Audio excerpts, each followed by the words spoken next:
నమస్కారం. వేద తెలుగు ఛానల్ ప్రేక్షకులకి స్వాగతం. తీర్థయాత్రల వల్ల లాభాలు ఏమిటి అనే అంశాలు మనం మాట్లాడుకుంటున్నాం. ఈ వీడియోలో కూడా కొన్ని ప్రత్యేక అంశాలను మనం తెలుసుకుందాం. సరే, పెద్దవాళ్ళు తీర్థయాత్రలకు వెడతారు, లాభాలు, మంచి చెడ్డ, కష్టం సుఖం, సరే అవన్నీ మనం చర్చించుకుందాం. మరి ఇంట్లో ఉండిపోయిన వాళ్ళ విషయం ఏంటండి? అర్థమవుతుంది మీరు ఏమంటున్నారు. పెద్దవాళ్ళు హాయిగా యాత్రలకు వెళ్తే ఇంట్లో కూడా హాయిగా కూర్చోవచ్చు అంటున్నారు కదా. కాదండి, అది కాదండి. పెద్దవాళ్ళు ఇంట్లో ఉండి ఇలా చేయండి అబ్బాయి, ఇలా చేయకండి అబ్బాయి అని కొంచెం చెప్పేవాళ్ళు మనకు ఉంటారు. కొంచెం సరే వాళ్ళు వెళితే మనం స్వేచ్ఛగా ఉండొచ్చు కదా అంటారు. కొంతవరకు స్వేచ్ఛ అనేది నిజమే, కానీ తగినంత స్వేచ్ఛ అయితే మంచిదే. కొన్ని విషయాల్లో తెలియక మన నిర్ణయాలు తీసుకుని నష్టపోవడం కూడా జరుగుతుంది. పెద్దవాళ్ళు ఉన్నారనుకోండి, ఇలా కాదురా అబ్బాయి ఇలా చేయని సలహా ఇస్తారు. అది కూడా మనకు అవసరమే సోమండి. అయితే ముఖ్యమైన విషయం ఏంటంటే, కుటుంబంలో అయ్యేటువంటి ఆర్థిక వ్యవహారాలు సాధారణంగా పిల్లలు పట్టించుకోరు. పిల్లలంటే మరీ పిల్లలు కాదండి, కొడుకు కోడలు కావచ్చు, అల్లుడు కూతురు కావచ్చు. మరి అలాంటప్పుడు పెద్దవాళ్ళు బయటికి వెళ్ళాక వాళ్ళు నెల 2 నెలలు బయట ఉన్నారనుకోండి, తిరిగి వచ్చేయడానికి మరి ఇంటి పరిస్థితి ఏమిటి? అప్పుడు వీళ్ళకి ఆర్థిక క్రమశిక్షణ అనేది అలవాటు అవుతుంది.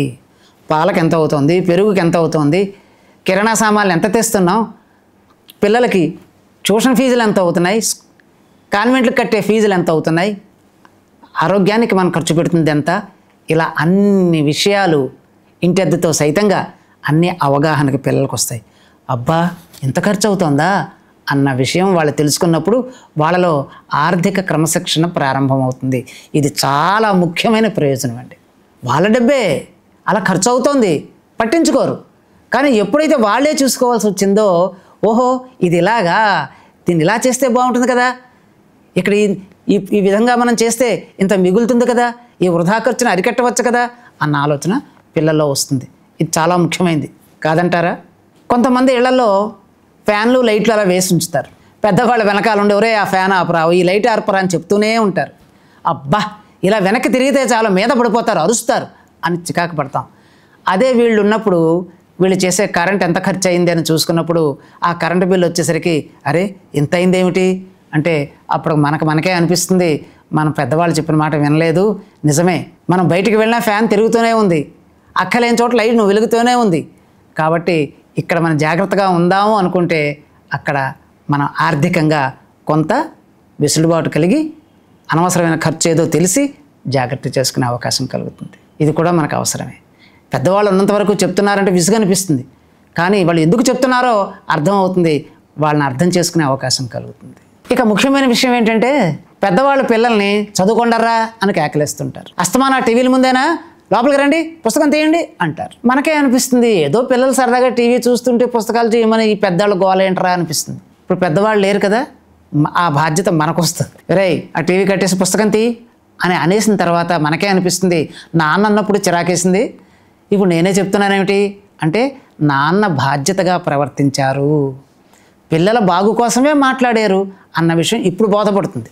లేదు నాన్న లేరు నాయన, అమ్మ కూడా లేదు, వాళ్ళు యాత్రలకు వెళ్ళిపోయారు, హాయిగా మీరు టీవీలు చూసుకోండి, పుస్తకాలు తీయద్దని ఏ తల్లిదండ్రులు అని చెప్తారండి. కాబట్టి పిల్లల క్రమశిక్షణ విషయంలో బాధ్యత తెలిసి వస్తుంది.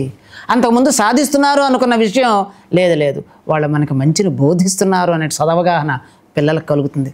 ఇది కూడా ఒక ముఖ్య ప్రయోజనం అండి. పెద్దవాళ్ళు దూరంగా ఉంటానే పిల్లలకు బాధ్యతలు తెలుస్తాయంటారు. అదే అలానే బాధపడమని కాదండోయ్, గ్రహించండి, అనుకూలంగా ప్రవర్తించండి అనే అంశమే దీనిలో ప్రధానం. కాబట్టి పెద్దల యాత్రలకి వెళ్ళాలి, పిల్లల్లో మంచి ఆలోచనలు కలగాలి. మరొక ముఖ్యమైన విషయం ఏంటంటే, నలుగురు ఉన్నప్పుడు భార్యాభర్తలు అప్పుడప్పుడే మాట్లాడుకునే అవకాశం ఉంటుంది.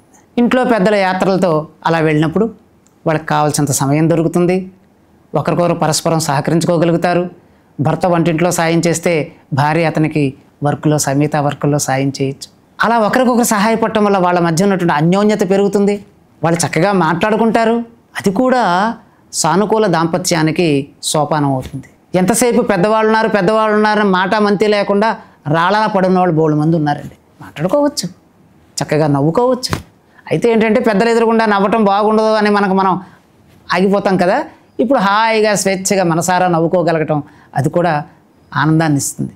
చిన్న ఇలాంటి అనుభూతులకి మనకి అవకాశం దొరుకుతుంది. కాబట్టి పెద్దల యాత్రలకు వెళ్ళటం అనే దాంట్లో ఈ రకమైన ప్రయోజనం కూడా యువకులకి, ముఖ్యంగా ఇంట్లో ఉండే వాళ్ళకి కలుగుతుంది. ఇక పిల్లలను చూడండి, పెద్దవాళ్ళు ఇంట్లో లేరు అనేసరికి వాళ్ళు ఇష్టమైనట్టుగా అరుస్తారు, కేకలు, ఎంత అంటే అంత సందడి చేస్తారు. ఒక రకంగా వాళ్ళకి ఆట విడుపు. అలానే అస్తమానం అరవమని కాదండోయ్, ఎప్పుడైనా ఆ ఆనందం ఉండొచ్చుగాక. అయితే ఏయ్ సరిగా ఉండు అనేవాళ్ళు లేరు కాబట్టి వాళ్ళు చక్కగా ఉల్లాసంగా ఉంటూ ఉంటారు. పిల్లలకు కూడా కొంచెం ఉపకారం అవుతుంది. ఏమిటండి పెద్దవాళ్ళు కంట్రోల్ చేయడం తప్పు అంటారా అంటే లేదండి, పెద్దవాళ్ళు కంట్రోల్ చేయాలి, పిల్లలు కూడా అదుపులో ఉండాలి.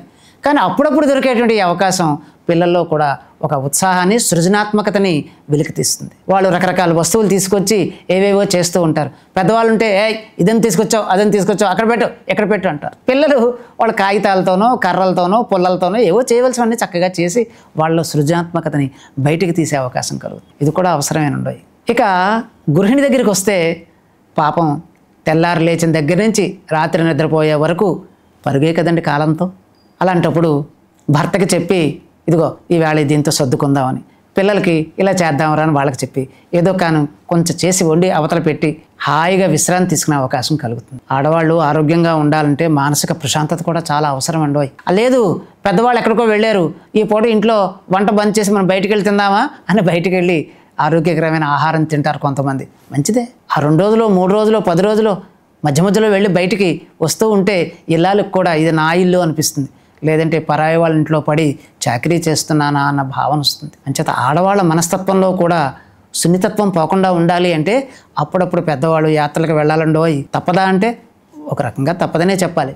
సంవత్సరానికి ఒకసారైనా బయట తిరిగి వస్తే ఈ రకమైనటువంటి మార్పులు చేర్పులు ఇంట్లో కలుగుతాయి. అందరికీ ఆనందం కలుగుతుంది. చాలా రోజుల తర్వాత పెద్దవాళ్ళ ఇంటికి వచ్చేసరికి అమ్మ ఇన్నాళ్ళు వెళ్ళిపోయారో దూరంగా అని గట్టిగా ఒకళ్ళనొకళ్ళు పట్టుకుని మాట్లాడుకుంటుంటే అయ్యో ఇది నా ఇల్లు అనిపిస్తుంది. వచ్చేవాళ్ళు కూడా వీడు మావాళ్ళు అనిపిస్తుంది. ఆ బంధం బలపడుతుందండి. పక్కపక్కనే ఉండి విసుక్కుంటూ తిట్టుకుంటూ ఉండే కన్నా ఇలా దూరంగా వెళ్ళి మళ్ళీ దగ్గరికి వస్తే మళ్ళీ అనురాగం, ఆత్మీయత, అభిమానం పెరుగుతాయంటారు. కాబట్టి చెప్పుకుంటూ పోతే ఎన్నో ఉన్నాయండి. ప్రస్తుతానికి మనం ఈ విషయాలు చర్చించుకున్నాం, కొన్ని విషయాలు మనం తెలుసుకున్నాం. శుభం.